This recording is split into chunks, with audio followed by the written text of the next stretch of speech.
La propaganda está en todas partes, en la televisión, en los periódicos, en las redes sociales. A lo largo del tiempo, sus técnicas se han perfeccionado, alcanzando un poder de influencia sin precedentes. Veremos cómo esta poderosa herramienta ha dirigido pensamientos, inspirado revoluciones y manipulado emociones. Prepárate para descubrir los mensajes y estrategias más poderosos que marcaron el rumbo de la historia en el último siglo.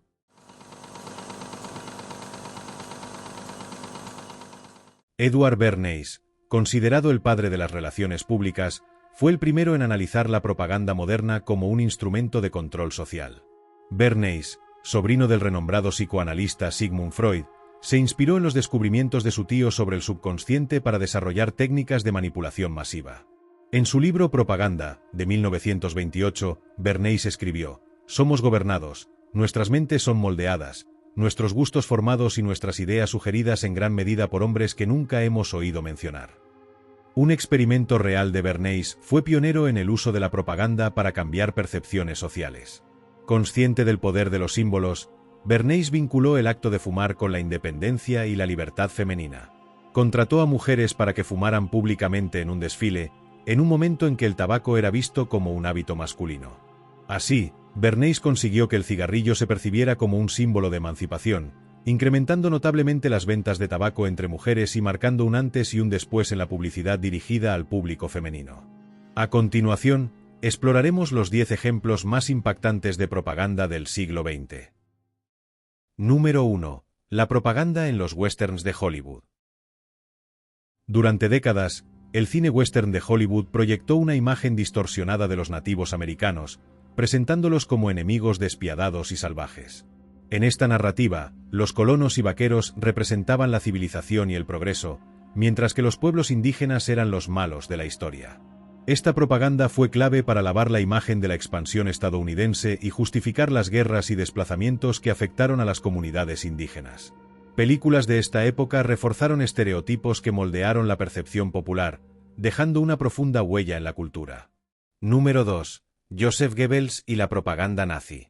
Joseph Goebbels, el ministro de propaganda de Adolf Hitler, llevó la propaganda a un nivel sin precedentes en la Alemania nazi. Utilizando el poder de los medios, promovió la idea de que, repitiendo una mentira 1000 veces, se convertiría en verdad. Otra idea que desarrolló fue el principio de la simplificación, donde se abstraían todos los matices de los contrincantes, los cuales se concretarían en una idea mucho más sencilla y cargada de la peor connotación imaginable. El enemigo sería por tanto común a todos los que abrazaran tal propaganda. Goebbels empleó el cine, la radio y los periódicos para difundir mensajes antisemitas y nacionalistas, manipulando las emociones de la población alemana y promoviendo una ideología que justificaba la persecución y el odio. Número 3. Benito Mussolini y el culto a la personalidad. Benito Mussolini, líder de la Italia fascista, promovió un culto a la personalidad para consolidar su poder. Los medios italianos proyectaban su imagen en poses heroicas, como símbolo de fuerza y determinación. Retratado en marchas, discursos apasionados y entre multitudes que lo idolatraban, Mussolini utilizó esta propaganda para presentar al fascismo como una ideología de unidad y poder nacional. Su figura se convirtió en símbolo de la identidad italiana, manipulando la percepción popular sobre su gobierno autoritario y reprimiendo cualquier crítica o disidencia. Número 4. We Can Do It. El famoso cartel We Can Do It, creado por el estadounidense Hobart Miller en 1943, fue inicialmente diseñado para aumentar la moral de las trabajadoras en las fábricas durante la Segunda Guerra Mundial. El cartel simbolizaba la capacidad de las mujeres para contribuir al esfuerzo bélico. Sin embargo, en los años 80, este cartel fue redescubierto y utilizado como un emblema del movimiento feminista, cambiando su mensaje de unidad laboral a uno de empoderamiento femenino. La imagen apareció en la portada de la revista Smithsonian en 1994 y se convirtió en un sello postal de primera clase de Estados Unidos en 1999. Es una de las 10 imágenes más solicitadas en la Administración Nacional de Archivos y Registros. Número 5. La propaganda de la Unión Soviética.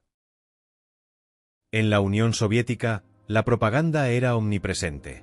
Los carteles mostraban a trabajadores y campesinos como héroes del socialismo y promovían la lealtad al Estado. El líder soviético Joseph Stalin, retratado como una figura paternal, era el centro de un culto a la personalidad que reforzaba la ideología comunista. Mediante imágenes y eslóganes, el gobierno soviético intentó moldear las creencias y aspiraciones del pueblo, presentando al comunismo como el camino hacia un futuro utópico. Número 6. El ícono del Che Guevara. La icónica imagen del Che Guevara, creada por el artista Jim Fitzpatrick, se convirtió en un símbolo de rebeldía y resistencia. Fitzpatrick decidió eliminar los derechos de autor de la imagen para que pudiera ser utilizada libremente por grupos de izquierda.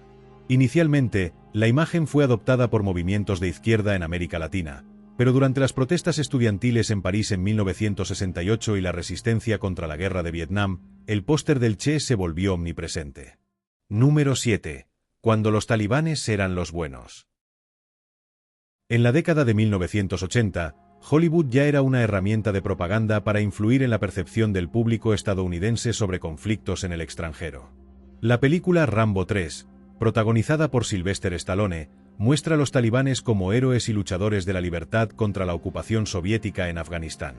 Este retrato fue parte de una estrategia más amplia para presentar a los talibanes como aliados de Occidente, aunque la relación con Estados Unidos cambiaría drásticamente cuando invadió Afganistán, después de los ataques del 11 de septiembre de 2001. Número 8. Las campañas de tabaco en Estados Unidos. En los años 50, cuando comenzaron a surgir estudios sobre los peligros del tabaco, las grandes compañías tabacaleras reaccionaron con una serie de anuncios publicitarios que mostraban a médicos afirmando que fumar no era perjudicial para la salud. Con lemas como "médicos fuman X marca", los anuncios buscaban tranquilizar a los consumidores y contrarrestar las crecientes preocupaciones. Esta estrategia manipuladora creó un falso sentido de seguridad sobre los cigarrillos, afectando la salud de millones durante décadas. Número 9. El testimonio de Nayira. En 1990, una joven llamada Nayira testificó ante el Congreso de los Estados Unidos, afirmando que había visto a soldados iraquíes sacar a bebés de incubadoras en Kuwait y dejarlos morir en el suelo. Su historia, desgarradora y emotiva, fue utilizada como justificación para la intervención militar en la Guerra del Golfo.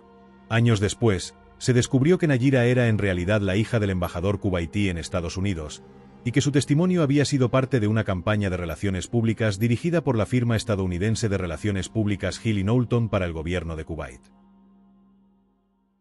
Número 10. Las armas de destrucción masiva.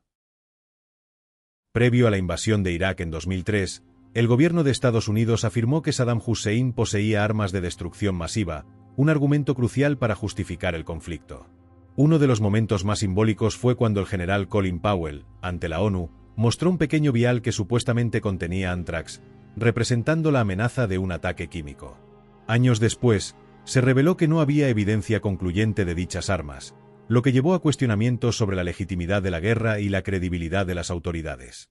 Desde el siglo XX hasta nuestros días, la propaganda se ha perfeccionado, aprovechando la tecnología y las redes sociales para expandir su alcance. Hoy la propaganda es más poderosa y omnipresente que nunca. Gracias por acompañarnos en este viaje por la historia. Recuerda dar un me gusta y no olvides suscribirte para apoyar este canal.